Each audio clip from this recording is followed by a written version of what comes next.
achar que isso resolve.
Mas deu para sentir a politonalidade, as coisas acontecendo ao mesmo tempo? Dois acordes se encontram, eles vão andando separadamente. Só que tem um discurso tonal. Eu me lembro quando eu estava preparando a cellista para fazer essa última apresentação, a mesma coisa. João tem uns intervalos que eu não estou conseguindo entender aqui, porque o violoncelo tem que afinar.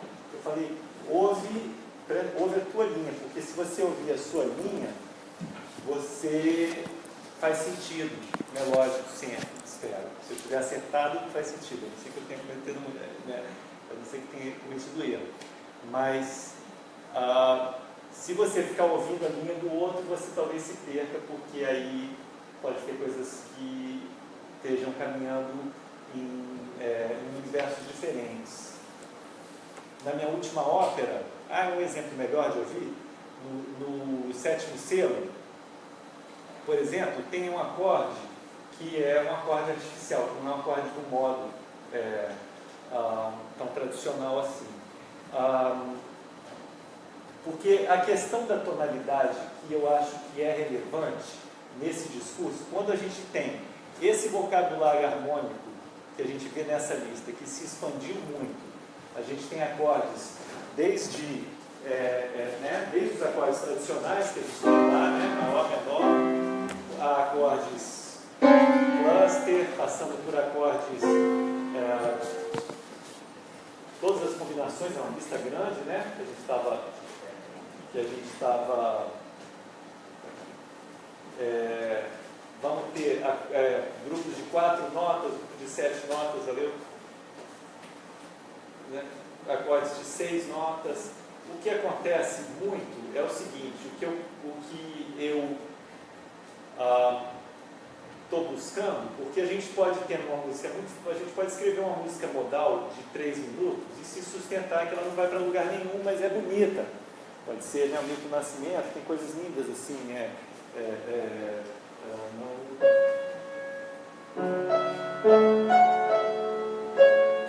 Lindo, e um 5, a música que fica assim, mas é uma música que tem como é que você vai fazer isso se estender durante um espetáculo que vai te levar num caminho de onde você está num lugar completamente diferente. Então eu penso em tensão e resolução, que não precisam necessariamente ser tensão e resolução do 5x1. Embora não tenha problema nenhum de usar o 5x1, do 5x1 também não, tem gente que não usa de jeito nenhum, até caras como o Philip Glass, né, você não ouve nunca um 5x1, você ouve aquele acorde lá menor durante as 3 horas. O nome meu que toca piano no Metropolitan diz, sabe, a Aster Contenção. 3 acordes durante 3 horas. E são tríades. E tem um poder essa música, porque ela faz com que as pessoas se entram num transe mesmo. Assim, ela tem uma razão porque é popular. Eu não desfaço, não. Agora, na minha última ópera, tem um exemplo melhor que eu acho que eu já tinha preparado, do que vocês me fizeram mostrar o clássico que não estava no plano. Aqui eu trouxe, isso aqui é um artigo sobre o Wagner, que é muito interessante, tem um livro chamado A Geometria da Música,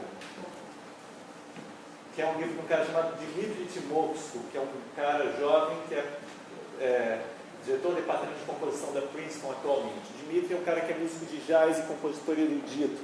E ele foi aluno do Babbage, ele conviveu com esses caras todos que teorizaram a música atonal e conseguiram criar uma matemática muito precisa para lidar com realidades que são muito além dessa questão da escala. Porque na música atonal a escala, ela determina como você vai andar de um acorde para outro.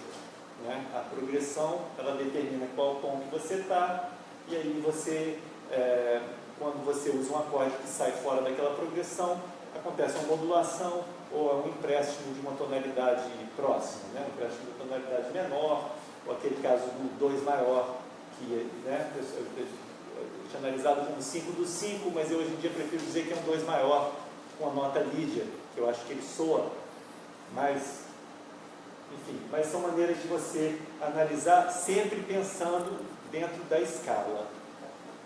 Com esse sistema do Alan Forte, a gente já é capaz de analisar isso sem pensar em escala, pensando em grupos de intervalos, que vão dar sonoridades diferentes. Eu tenho uma amiga compositora holandesa, que... Ana...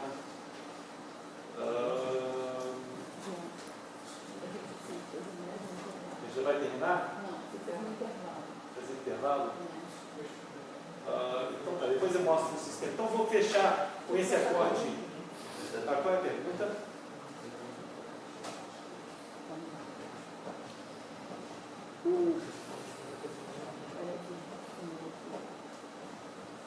Bom, quando você achar, o que acontece é o seguinte: o 7º selo é a ópera que eu estou escrevendo, que eu estou até aqui tentando trazer para o Brasil. Assim, o engraçado é que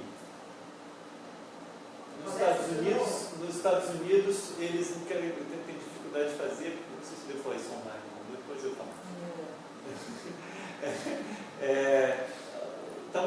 Fizemos lá nos Estados Unidos uma gravação que foi com uma orquestra reduzida. Nós tínhamos 5 músicos, então você vai ouvir muito trompete e não tem essa orquestra toda que está escrita aqui.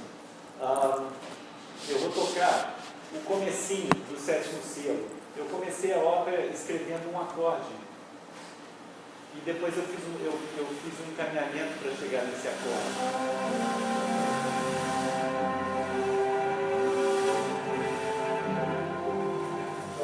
Não estamos ouvindo a orquestra completa, a gente está ouvindo uma edição de câmera, tá?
principal, esse acorde aqui, deixa eu abrir ela numa versão, eu vou abrir ela numa versão bem, a gente pode fazer como se já está na hora do intervalo aí, essa aqui tem uma versão, é a versão piano e voz. Quando a gente escreve ópera, a gente escreve uma versão para a orquestra toda e uma versão para piano e voz, que é para os cantores aprenderem, que é a redução do piano. E quando a gente é compositor assim, iniciante, está começando, a gente ainda tem que fazer uma outra coisa que é a versão de câmara, porque não necessariamente vai ter uma orquestra toda para tocar, né? As coisas que a gente vai escrever, a gente gostaria que tivesse e está preparado para isso. Obrigado. Esse acorde aqui está na hora do intervalo. O que é que eu falo sobre esse acorde? Tem a pergunta, eu queria fazer a pergunta e aí a gente vai. Gente, quem vai poder seguir às 19 horas? Não? Ou então, de repente, vai seguir? De repente a gente estica um pouco mais. Eu acho que vai esticar um pouco mais e acabar, encerrar, né? Tá bom. Intervalo. Não sei se tá bom. concorda. Pode ser? Quem precisar sair. Mas no intervalo a gente vai ser capaz de perder mais. Não, hoje é análise, hoje é isso. Tá? É isso. Não vai ter problema.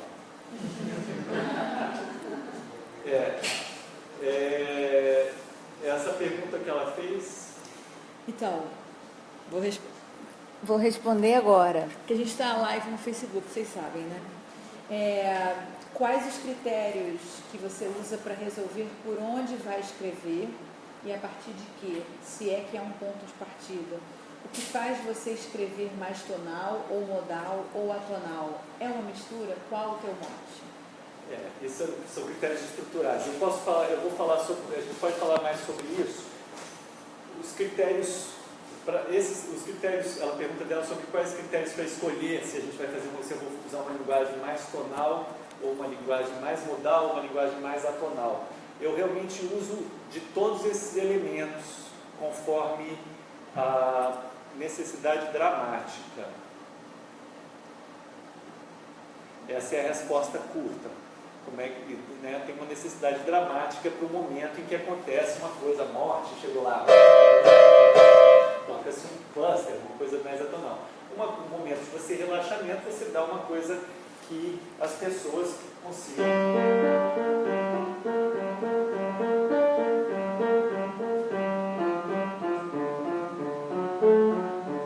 É uma coisa mais simples, que isso dá uma familiaridade e tal, porque eu acho,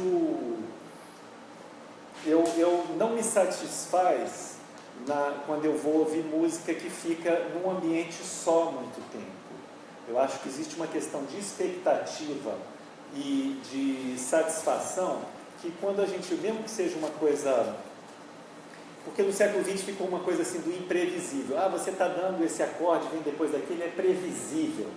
Só que uma música que está sempre caminhando num ambiente atonal, ela é previsível também dentro daquele sistema que não é tonal. Você sabe que a próxima nota não vai ser relacionada à anterior. Teu cérebro calcula isso.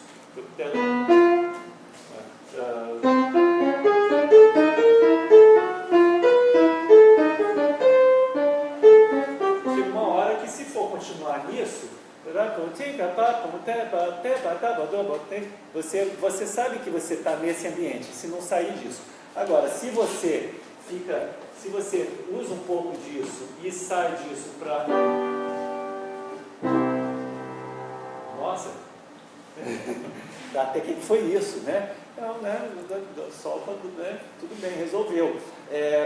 Então, eu acho que essas coisas, a variedade é importante no sentido dramático, mas também existe uma estrutura que tem a ver com isso aqui. A gente não pensa simplesmente aleatoriamente ou sair desse tom. O tom, eu creio que eu sou um compositor tonal, porque eu acredito em que existe sempre um tom central no ouvido, que a gente, sem querer, o ouvido gravita para uma nota central. Então, esse acorde pode ser um acorde muito dissonante ou um acorde mais consonante, mas o tom sobre o qual esse acorde está está construído, é uma tendência natural do ouvido, e aqueles acordes todos que estão do Alan Forte, que ele constrói essas construções todas, elas não são todas úteis. Algumas podem ser úteis em situações bem específicas, dramáticas, mas como vocabulário, elas não são todas úteis. Existem intervalos, porque aquilo ali leva em consideração a todas as possibilidades combinatórias dos intervalos, mas não leva em consideração o fato de que a quinta justa existe na série harmônica.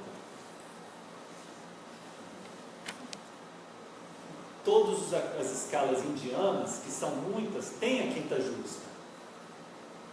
Elas podem ter a quarta aumentada, a quinta justa e a sexta bemol. Todos os intervalos ali juntinhos, mas existe a quinta justa.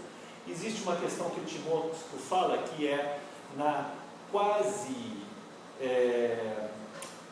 simetria. Os acordes simétricos também são um pouco monótonos. Aquele acorde aumentado, a gente usa, se você ficar usando muito, porque não leva a lugar nenhum também. A escala hexatônica, quem toca escala de tons inteiros, quando improvisa, assim, é legal, tira uma onda, está tocando escala de tons inteiros, mas não leva a lugar nenhum. Ela serve para um momento, ela não é uma escala que todos os tons têm o mesmo peso, não existe sensível, não gravita, nenhum deles parece que está... Fica uma coisa infinita, né? Fica uma coisa infinita, e depois de um certo... Se for uma cor que você transformou, por exemplo, você pode tirar uma escala maior e sobe um, desce outro, você dá uma escala de 6 tons, de tons inteiros, por transformações. Você chega naquela cor, depois você transforma aquelas notas de novo para chegar em outra coisa. Você está transformando essa escala. Com essas transformações você tem cores diferentes. Passa por um acorde familiar, vai para um acorde menos familiar, vai para um outro menos familiar ainda, vai para um outro mais, vai aumentando a tensão pela falta de familiaridade do acorde. E aí você resolve esse acorde, por exemplo, esse acorde que a gente estava falando agora. Alguém tem alguma dificuldade? Não sei se já passou muito tempo desde que a gente ouviu, mas, por exemplo, o acorde está aqui. Vamos dar uma olhada nele assim. Se aumentar aqui o piano, a gente fica mais fácil de visualizar. Então, ele tem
só que lá em cima, na soprano,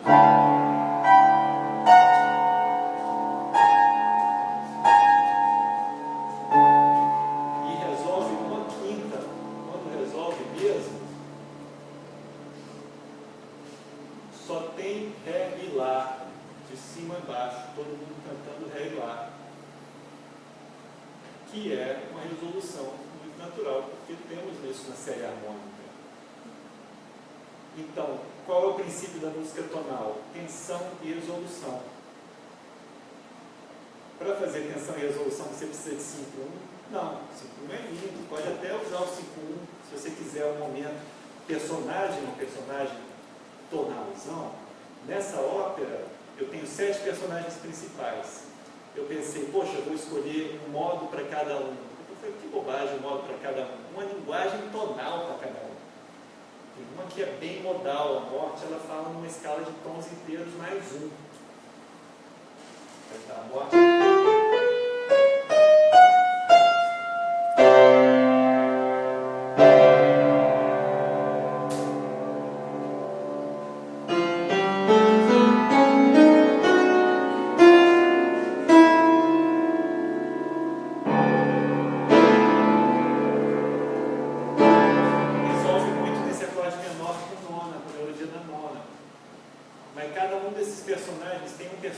que ele é bem tonal, porque ele é um cara religioso, ele vê a Nossa Senhora, não sei o que, ele tem essa coisa. Então ele fala uma linguagem tonal clássica.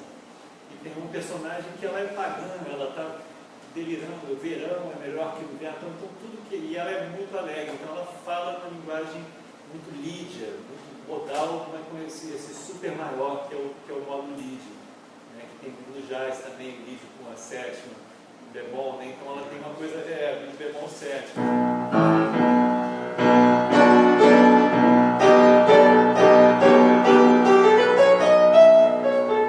Mas acaba que todos teriam uma escala da menor melódica. Acaba que eles ficam... No jazz eles dizem isso, mas eu não creio muito isso não, assim, isso é uma coisa que tem um livro chamado o conceito do Rhythm Chromatic Concept, né? Não sei se você conhece, mas eles acreditam que o modo lídio essa é uma maneira de você escolher para fazer um tipo de música. Tá? Se o cara disser que eu tenho um sistema que é para fazer um de teatro, o cara tem o Brecht tem um sistema de teatro que é muito bom para fazer o teatro brechtiano. O que eu estou te dizendo é outra coisa, é que existem um universo muito grande de possibilidades, além do universo tonal, que o sistema tonal tem um poder de arquitetura muito grande que não pode ser... Porque os índios, quando chegava o estrangeiro aqui, a gente devorava, mas não era porque eu queria devorar porque estava passando fome, o canibalismo é ritual, né? A gente tem essa coisa da antropofagia, né? O canibalismo é uma coisa ritual. O que acontecia? O cara chegava, eles passavam um ano, eles davam uma mulher para o cara, aprendiam tudo que o cara tinha que ir para ensinar e no final devoravam ritualmente. E o sujeito tinha que brigar, tanto que os que voltaram para a Europa eram os caras que eram covardes, se amedrontavam, cagavam nas capas, aquela coisa. Aí ninguém, esse cara não, manda de volta. Mas eles queriam aprender o que o europeu trazia, porque eles sabiam que tinha alguma coisa para ser aprendida. Lógico que você não precisa esquecer quem você é. Não é nem bom esquecer quem você é. Eu já tenho o sobrenome McDowell, quando eu chego lá eu faço questão de escrever meu nome com tio, porque eu não quero esquecer quem eu sou, nascido no Cerrado. Né? Então isso é uma coisa, você não esquece quem é. Mas essa arquitetura do sistema tonal, a gente tem que respeitar. É uma coisa muito poderosa. Quando a gente ouve Wagner, não há como, sabe assim, deixar de lado, virar as costas para essa... Você pode virar de lado, mas você não está ganhando nada em virar as costas. Né? Agora, como a gente usa esse sistema tonal para construir uma coisa maior, que tenha uma dimensão, não só a dimensão lírica da Pedra no Caminho, mas a dimensão dramática do teatro grego, a dimensão épica das grandes histórias, que podem criar possibilidade de transformação numa vida, de você ter um ritual de iniciação, em que você sai desse ritual uma pessoa diferente do que você é. Então, a música ela tem esse poder de te levar nessa viagem. Então, respondendo de novo a pergunta da amiga online, essas escolhas elas são feitas a partir de um planejamento estrutural que tem a ver com a curva dramática, que tem a ver com a história, logicamente, mas essa curva dramática, independente da história, ela tem um desenvolvimento arquitetônico, onde o clímax vai acontecer em algum lugar perto do fim, mas não no fim ainda. Mas, João, essas escolhas são pessoais, de qualquer maneira, né? Porque eu fiz um mestrado aqui no Uniminas com a canção brasileira e o mesmo poema musicado 9 vezes diferente, por 9 compositores, completamente diferentes um do outro. Né? Então, quer dizer, você está dizendo, você tem as ferramentas e você escolhe que aquele cara vai ser tonal, que aquela morte vai ser daquele jeito. E um outro compositor fez de uma outra maneira. Claro, não, claro, isso aí, inclusive a gente não precisa nem, assim, uma das coisas que eu tenho, assim, às vezes com compositores que eu considero muito acadêmicos, é que na academia, especialmente para composição, ficou um culto da novidade muito grande, certo? Porque é uma coisa do século XX, é uma coisa que a academia você quer que as coisas, que o pensamento progrida, e existe uma razão para esse pensamento. Só que na música, a novidade ela não acontece porque a gente quer, ela acontece porque chegou um momento em que as coisas desabrocharam, certo? E a novidade, a individualidade, ela vai acontecer independente de você querer ou não, porque você é uma pessoa diferente da pessoa que está do teu lado. Se dois compositores trabalhando com o mesmo texto, eles vão escrever melodias diferentes, porque eles são diferentes. Eles não precisam se esforçar para ser diferente. Você já é. Você precisa se esforçar para fazer o melhor que você pode dentro da tua vida. Mas você é diferente, você não precisa. Você é diferente. E ao mesmo tempo você não é diferente. Você faz parte de um consciente coletivo, de uma perspectiva da humanidade, que essas coisas não são criadas. O Wagner criou em cima do Liszt, o Jobim criou em cima do Wagner, o João está tentando criar para chegar junto, então o Schoenberg ele criou em cima, então existe um contínuo da experiência humana, todas as culturas conhecem a escala pentatônica. Em qualquer lugar do mundo as pessoas conseguem cantar a escala pentatônica. Então existe uma experiência que é nossa comum, humana. E, enfim, essas questões da individualidade, isso tudo vai desabrochar como artista. O que a gente pode fazer conversando é discutir as ferramentas. Aqui tem a enxada, a gente pode cavar, aqui a gente pode botar uma estrutura. Se você quiser construir uma catedral, você tem que ter fundação.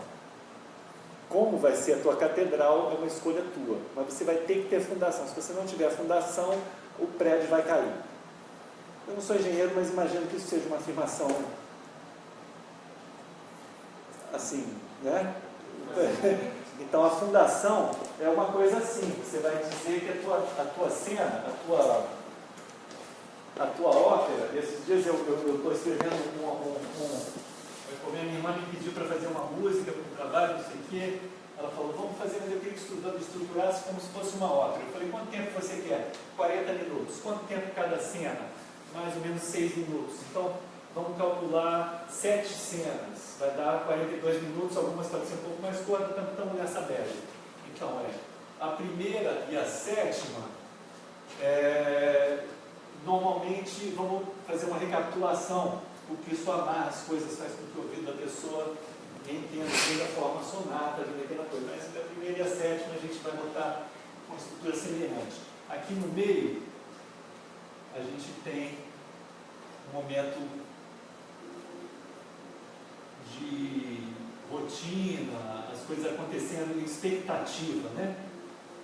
Isso pode ser um tema andante, um tema que não é ainda muito rápido nem muito lento, mas é um tema que tem a ver com o dia a dia, com as coisas acontecendo. Você sabe que alguma coisa vai acontecer, mas ela ainda não está acontecendo.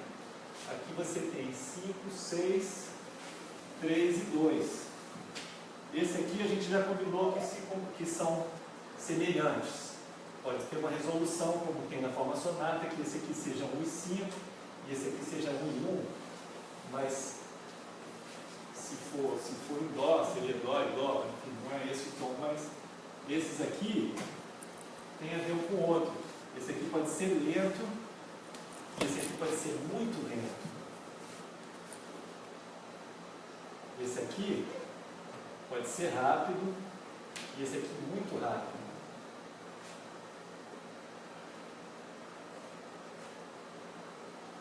Aqui você tem um clímax. Aqui você tem um segundo clímax, mas não é tão...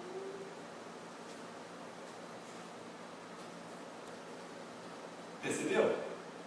Isso é para 40 minutos de música. Ravel falou, uma vez que ele estava escrevendo um concerto para violino, e ele escreveu com um amigo dele, tem uma carta do Ravel, que ele fala assim: o concerto já está todo pronto, só preciso dos temas.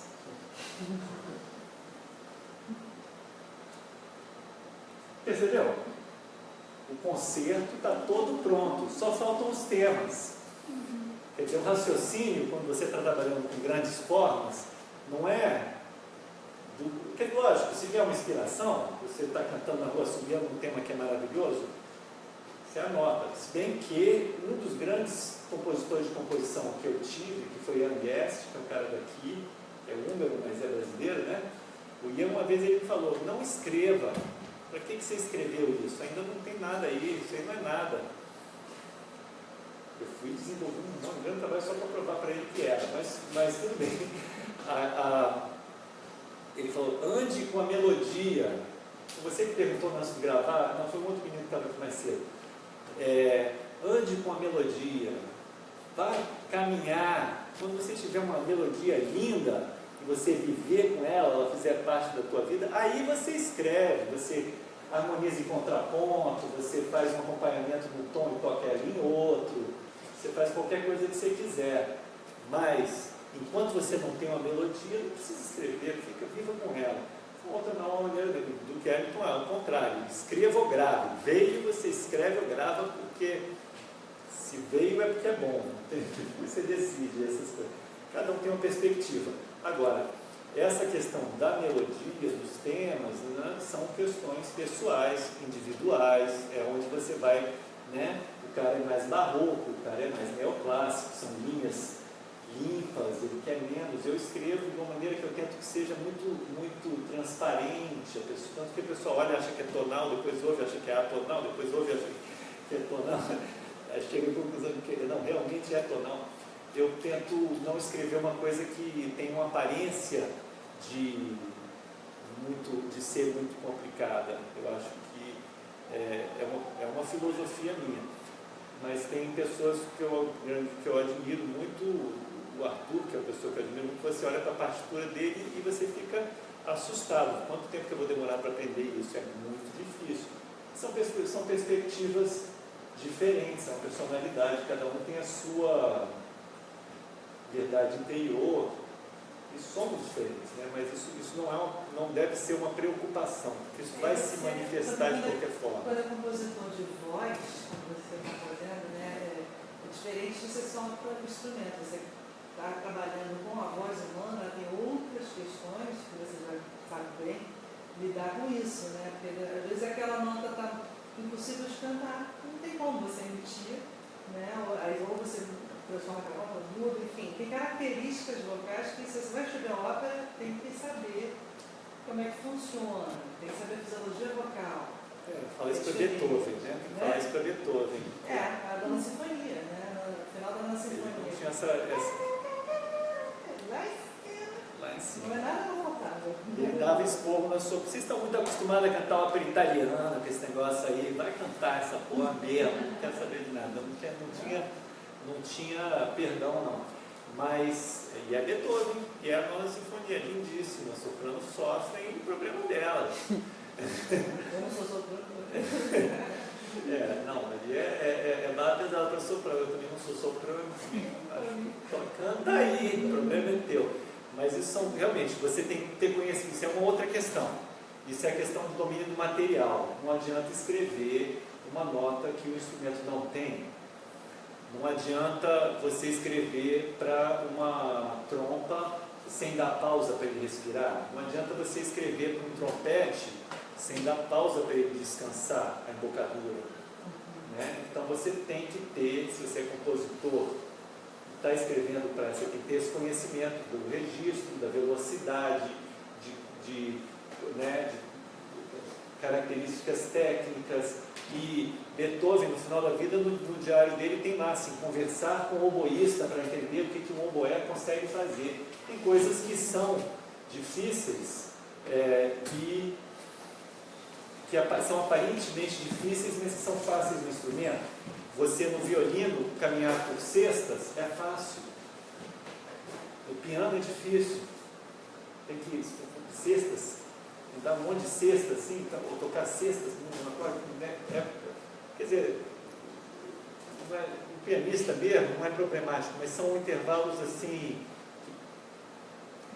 mais trabalhosos. Assim. No violino é fácil, né? Então a gente ter conhecimento do material, quanto maior o conhecimento, melhor. E se você está escrevendo para um instrumento, é bom ter esse conhecimento, procurar ter a humildade de conversar com o músico que toca, que vive aquele instrumento. Você não toca trombone, meu filho. Procura o cara que toca trombone e pergunta se aquele glissando é factível. Porque eu já vi uma peça escrita por uma trompetista muito boa que tinha glissando de trombone que os trombonistas não fingiam. Esse glissando não tem no meu instrumento não, mas eu vou fazer uma coisa qualquer aqui, porque tudo bem. Então isso acontece não só minha amiga, que é boa compositora, mas cometeu esse erro que eu vi, me chamou a atenção, os trombonistas, eu fui conversar com o trombonista e falei, isso não é só essa menina não. Ravel tem problema assim. Ravel, que é talvez o maior orquestrador dessa história da música ocidental, os oboístas reclamam muito, o pessoal reclama. Fala, Laís. Eu tenho uma pergunta que às vezes foge um pouco, mas no caso do sétimo selo você tinha um texto. Como é que é compor quando você tem um texto anterior à harmonia, à melodia? No caso do sétimo selo, eu tinha um texto para a primeira ópera que eu escrevi, com um texto que não era meu. As outras óperas todas eu tinha eu mesmo escrito, porque, assim, eu entrei nessa viagem de fazer ópera e fiquei procurando pessoas para escrever o texto, mas muito difícil, se tivesse muita enfim, não tinha grana, então, se precisar fazer o café, a gente faz o café, se precisar pintar a parede, a gente pinta a parede, se só escrever o texto, eu escrevi o texto. Né? E tem sido assim, muita história da gente, assim, quando precisa de cantor, a gente vai atrás do cantor,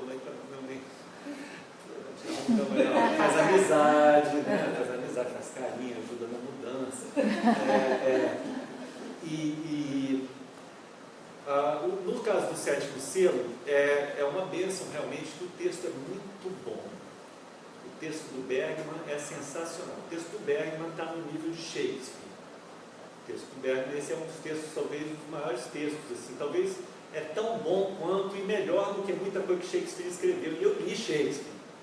Então, não sei também se mas assim, não sou também, mas eu tenho consciência. E o Bergman está fazendo um diálogo com Shakespeare, porque ele tem a peça dentro da peça, tem diversos elementos, está usando um sueco arcaico, que é como se estivesse fazendo referência a Shakespeare, um sueco antigo e tal. Então a peça, o texto que eu utilizei, ele é muito generoso no sentido de que eu não preciso fazer muita coisa, basta ter a humildade de ouvir e não tentar provar nada ali, né? Ouvir e fazer o que o texto pede. No entanto, eu tinha 3 versões do texto. Quando ele escreveu para teatro, era um pouquinho diferente de quando ele escreveu para o filme. O filme ele cortou, o filme tem corte. Né? Muita coisa que no filme tem corte, eu emendei de novo. Eu reemendei, eu tirei cenas que tinham sido separadas para inserir uma coisa aqui, no filme é fácil, e botei tudo junto, porque na música a gente quer ter uma linha longa. Muita gente fala isso, na composição também é a linha longa. Você tem uma linha que une tudo. Não pensar, né, voltando fragmentariamente, isso aqui é um pedaço, depois junta uma outra. Não, você pensar numa linha longa que une tudo, vai te levando. Então, isso eu fiz um pouco. Tenho rearranjar as peças do baralho e reiniciar. Ali, no caso, tem muito pouco que foi criado do nada ali. Tem uma área para morte que não existia, e porque a morte eu escrevi um personagem para Soprano Dramático, e a gente tinha vontade de chamar uma estrela para fazer, eu precisava de que tivesse mais música para ela cantar, e a morte, na verdade, eu me dei conta que a morte falava muito pouco no texto do Bergman. Ela aparece, ele, no caso, na ópera Mulher, ela aparece, mas não tem muito texto.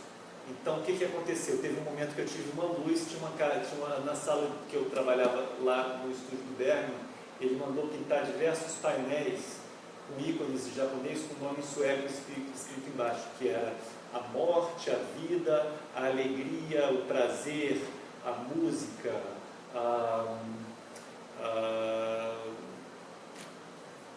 depois eu me esqueço quais são, mas tem assim diversas entidades assim da vida, do desespero, né?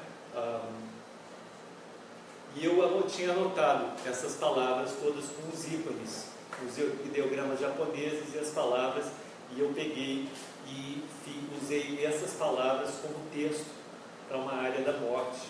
E é uma cena em que a morte percorre uma vila que está morrendo com a peste. Então a morte passa e as pessoas vão caindo. E também fiz uma coisa em vocalize, sem texto nenhum, longa. Esse é o único trecho na ópera que é totalmente novo, não existe no filme, ou na peça de teatro.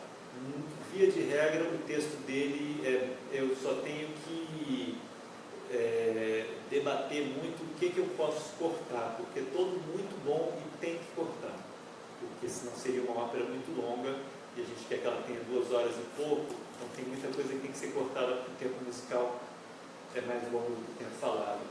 Né? Respondi a tua pergunta? Mas você tinha uma pergunta, alguma coisa, você?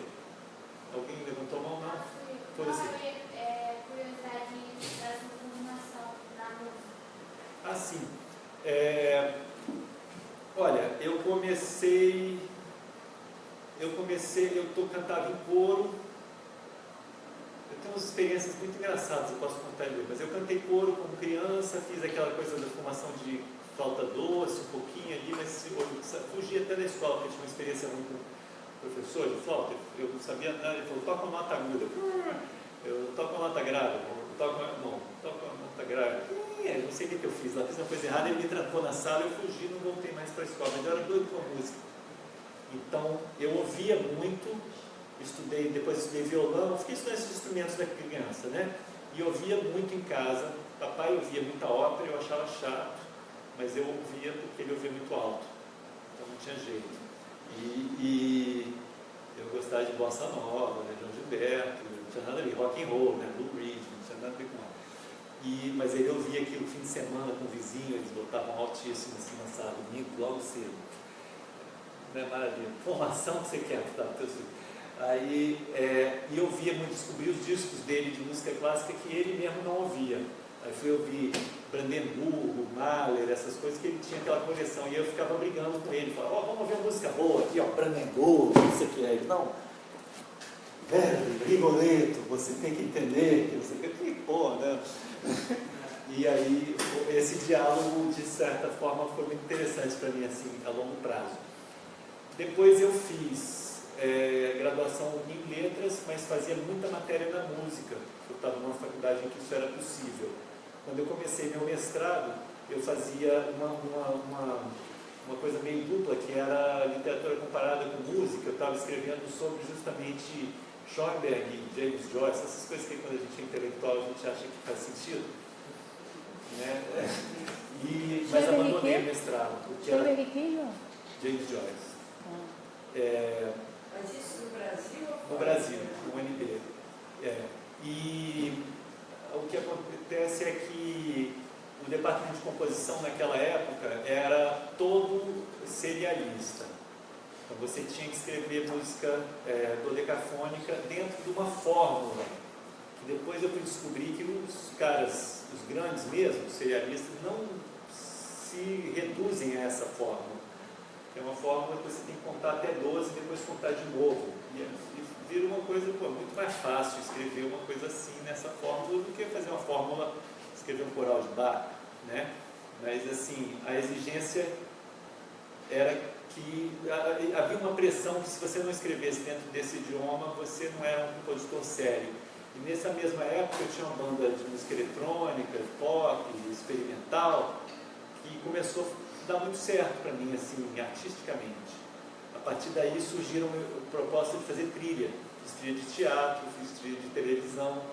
Aí abandonei o mestrado, teve uma greve, muitas coisas, teve alguns outros incidentes, assim, né, que fizeram com que minha vida profissional estava mais interessante do que a vida acadêmica. Abandonei a academia nessa época. Vim para o Rio, morei no Rio, trabalhei com produtor, fazendo disco de música popular, trabalhei no SBT reproduzindo trilha de novela mexicana, uma coisa com a qual eu me orgulho muito. Então chegava aquelas trilhas com a voz já misturada, a gente tinha que refazer a trilha, porque o mexicano é tão barato, né? Geralmente eles mandam uma pista de música, uma pista de diálogo, né? A mexicana vem com tudo junto. Então era bom porque eu tinha trabalho, ia se separar tudo. Aí trabalhei com uma companhia de dança aqui no Rio, então continuei desenvolvendo trabalho pessoal. Fiz alguns discos de música popular, de MPB, misturado, e essas coisas assim. E quando eu fui para os Estados Unidos, eu comecei tocando meus discos de música popular, violão, até que eu fiz a minha primeira ópera. Passei um tempo sem poder tocar, que eu cortei o dedo, e eu morava perto de um teatro onde tocava a Sinfônica, na Filadélfia. Comecei a ter uma ideia de escrever uma ópera. Comecei a mostrar os rascunhos que eu tinha com os amigos, falavam, é uma ópera, eu falava, é uma ópera. Aí escrevi a minha primeira ópera, que é o Tamanduá, que eu ainda não tinha muita consciência dessas coisas que eu estou falando hoje de forma. Uma ópera meio... Ela funciona, porque eu acabei trabalhando, fiquei muitos anos para encontrar maneiras de fazer ela funcionar, porque ela foi montada um pouco assim, as canções se acumulando, porque eu vinha dessa coisa da canção muito forte, de peças pequenas.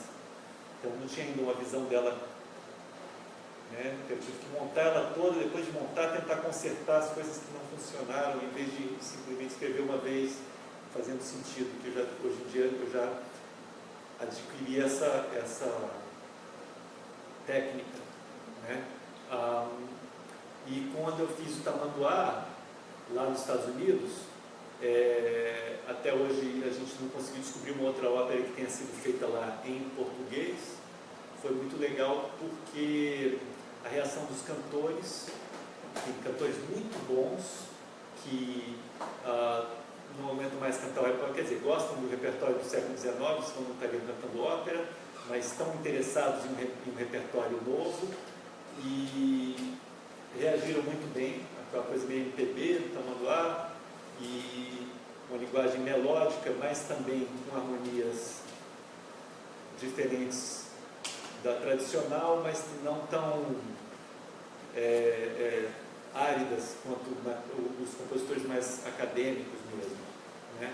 Então isso, o que aconteceu naquelas primeiras apresentações do Tamanduá reverberou muito forte para mim, e a partir dali começou a surgir um grupo, a gente criou uma companhia de ópera. Eu fiz o Tamanduá em 2008, a gente fiz minha segunda ópera em 2012, Flores de Plástico, a primeira vez que a gente apresentou foi em 2012. Em 2014 a gente instituiu a companhia de ópera, que nós somos a International Brazilian Opera Company, que é brasileira no espírito de aceitação e internacional na colaboração.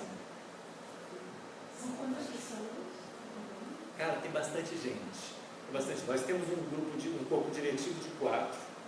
São pessoas que investem, um é diretor de cena, temos o diretor executivo, eu sou diretor artístico e temos mais uma pessoa que é secretária e é editora, está escrevendo um livreto agora baseado no Alienista, junto com a Regina Miranda.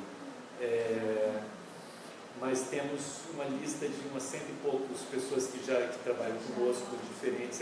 Cada vez que a gente faz teste de audição, a gente ouve uma média de 100 cantores Tem um mercado lá, tem muitas companhias de ópera nova, tem um mercado muito competitivo, tem muitos cantores muito bons que estão dispostos a fazer, a cantar. Tendo alguma grana, né? Quer dizer, ninguém vai fazer nada de graça, mas por uma coisinha a gente faz. A pessoa com quem você trabalhou de dança foi a Regina aqui no Rio? Aqui no Rio eu trabalhei com o Henrique Schuller, que foi aluno da Regina, e agora estamos trabalhando com a Regina lá e aqui provavelmente também. E te respondi mais ou menos? É uma história, né? Quer dizer, eu tenho essa coisa da música popular e da música erudita, sempre meio que hesitando, sem ter muito. Agora, eu aprendi que se eu quero que os músicos eruditos me levem a sério, eu tenho que entregar a partitura de um certo padrão que tem a ver com o que eles estão acostumados. Isso é uma bobagem, mas é uma prática, uma coisa real. Você tem que lidar com o preconceito das pessoas. Por exemplo, uma coisa que eu jamais imaginava. No começo eu botava as partituras numa pasta com um negócio de plástico, que eu achava que o plástico, a partitura ia durar mais. Não, isso é coisa de teatro musical. E o plástico faz barulho. No meu papel também faz. Se rolar, flá! Que nem músico canta, o plástico é horroroso. Mas, pois é, eu aprendi que plástico é coisa de pessoal que faz teatro musical, que canta 5 músicas. 5 é 4 e meia. E fica no plástico, porque são sempre as mesmas. Ele leva sempre as mesmas para o pianista, no plástico. Mas o pessoal de música erudita que lê mesmo, é papel, porque é muito papel, vira página. É uma bobagem, uma coisa cultural, é que nem você falar anda de sapato, anda de salto alto, porque tem que usar mulher, tem que usar saia, homem tem que usar... Enfim, essas bobagens. Mas as pessoas te respeitam mais porque você apresenta. Não só isso, como a maneira como você coloca a sua partitura na página, o tamanho da fonte, virada de página. São coisas muito importantes. O cara está sentado ali, ele tem que parar de tocar para virar a página. Então, se você não prestar atenção na virada de página, o cara vai dar problema numa hora entre uma frase e outra, porque ele não vai conseguir tocar. Você precisa saber disso. Você precisa levar isso em consideração, questões práticas. Enfim, né? Quanto tempo entre o pizzicato, você tem pizzicato que dá para fazer com arco na mão, tem pizzicato, né? Surdina, quanto tempo o cara até pregar a surdina, botar a surdina, tirar a surdina, você vai querer usar. Isso tudo são os ossos do ofício, né? É como saber o registro, né? Até qual é o registro qual é o registro das trompas, né? Qual é a nota mais grave do fagote, qual é a nota mais aguda que você consegue ir no violoncelo? É lá em cima, agudo pra caramba. O violoncelo fala bem agudo e fala bem grave, e fica bonito. Quais são as texturas, quais são as combinações que você pode usar, quais são as combinações que funcionam, quais são as combinações. De vez em quando eu procuro sempre fazer alguma coisa que eu não tenho certeza se vai funcionar. Geralmente orquestral. Aí às vezes dá sorte, geralmente dá sorte, porque a gente ouve. As pessoas perguntam, a beleza da escrita também é uma coisa assim. Vale a pena emburacar para escrever tudo, cabeça de nove. Esquece esse negócio de só cifra. Cifra é útil, assim, na moral, assim, falando assim quem quer compor, cifra é útil para você ter uma visão esquemática. Até se você está escrevendo uma frase, você bota a cifra lá em cima, você não vai escrever um acorde errado. Tudo bem. Mas se você compor, porque no inglês tem essa diferença. Songwriter e compositor. O cara pode ser um puta songwriter, não é composer. Composer, o buraco é mais embaixo. A gente não tem essa, né? Composer é cabeça de nota, com grave, com todas as classes, de dó, né? Porque você tem que ler, tem que saber escrever com uma certa fluência. Profissional, competindo no mercado mesmo, dos caras. E mesmo assim, é brincadeira. Tem mil preconceitos, parará. Não é fácil. Não é, ninguém está nessa, ninguém veio para cá porque te disseram que ia ser fácil ser músico. Né? Assim, se alguém veio para cá porque o papai falou que não vai ser músico porque dá dinheiro, enfim. Não é por aí, né? com a música que a gente quer poder reproduzir de alguma forma, né, para os outros. Minha mãe contava uma história, e acho que a gente encerra com essa história, que é o seguinte: ela dizia que estava na tribo, o pessoal tocando assim, cantando em torno do fogo. Aí o menino estava sentado lá olhando para o fogo, chegou um velho, barbudo assim, tirou uma flauta e tocou uma melodia lindíssima. O menino ficou fascinado. Ele foi, descobriu, pediu para alguém fazer: me ajuda, como é que a gente faz uma flauta? Vai no bambu, faz a flauta, mas tem uma outra flauta que é de metal, que não sei o quê. Ele foi comprar a flauta, aprendeu a tocar a flauta, estudou a flauta, viajou, saiu dali, foi para a capital, saiu da capital, foi para outro país, onde tinha um professor de flauta, não sei o que, estudou. E ele não alcançava, entrou na orquestra, tocou na orquestra, tocou muitos anos com a orquestra, depois não achava que estava num lugar, foi, viajou para um outro lugar para estudar com outra coisa, voltou, tocou, não sei o quê. Já estavam, muitos anos se passaram. Um dia ele voltou para o país dele, para a terra dele, estava ali andando assim, para fazer uma peregrinação, uma coisa para tentar encontrar. Ele viu uma roda assim, de as pessoas em torno do fogo. Ele sentou e tirou a flauta dele e tocou. E naquele momento ele sentiu olhar para um menino ali olhando, prestando atenção no que ele estava fazendo. E ele tocou, sentiu que era.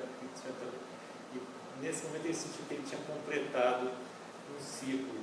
Então a vida da gente tem os caminhos que são misteriosos. A gente não sabe onde que a gente está, por que a gente está aqui. No meu caso, eu quando estava ouvindo os discos do meu pai ali, que não tinha nem acesso muito a uma orquestra mesmo, onde a gente morava, tinha de vez em quando, mas em Brasília, em 1960, não era uma coisa assim, era uma orquestra que tinha na cidade. E era pouco que a gente tinha oportunidade, porque era muito disco. Então, isso comparado com quem tem a oportunidade de realmente estar ali naquele ambiente, o tempo todo, é muito diferente. Mas o desejo de você ter uma emoção qualquer que você sente como criança que faz com que a gente esteja aqui, e de repente a gente um dia consegue atar esse nó, né? E faço votos e todos chegamos lá. Antes que a morte nos deve. É isso aí? Uma história para fechar?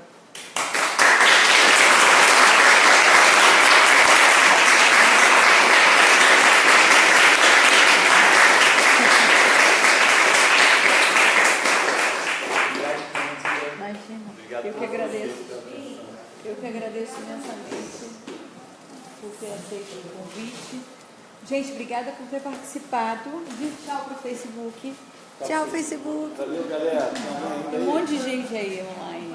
Perguntas e vários curtidos. Tocou sua música, vários corações e curtir, não sei o quê. Rola um e-mailzinho para vocês com as boas notícias do final de semana, aqueles que já sabem. Terça-feira vejo vocês novamente, tá? Obrigada.